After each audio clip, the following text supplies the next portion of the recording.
actually born in Hungary in 1913 in Budapest.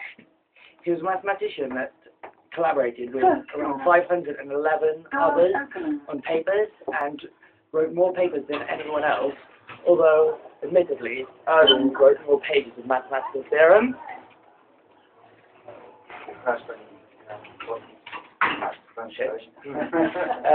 Erdos Done a very long journey. actually had a very interesting life.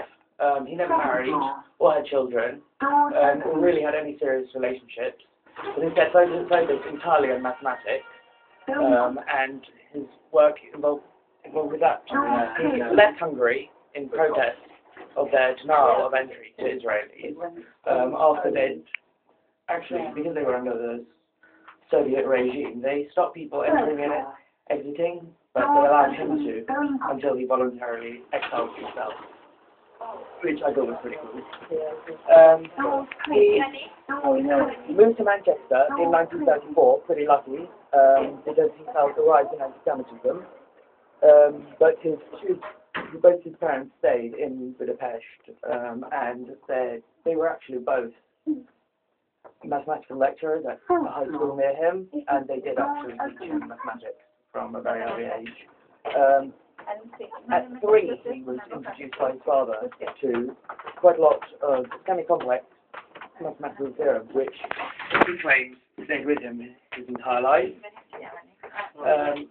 He actually had a very complex relationship with God, because he really didn't have any clear idea of what he was. He actually referred to God as the supreme fascist, or SF for short, and the supreme fascist apparently, according to Erdos, and we don't know if this is a joke or really what he actually thought, he wrote the book, and the book is actually every complex mathematical theorem in its most beautiful form.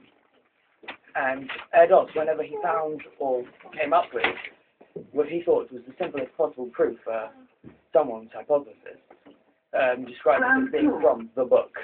And he never won any significant prizes like the Fields Medal, which is the equivalent of the Nobel Prize in mathematics. But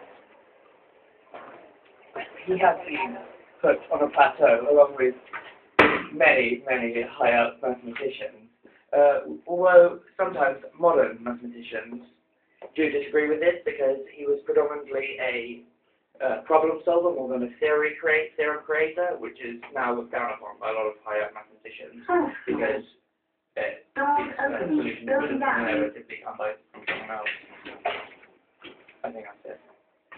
Until he died in Warsaw, Poland, at age 83, which at a mathematics conference actually. So, thank you.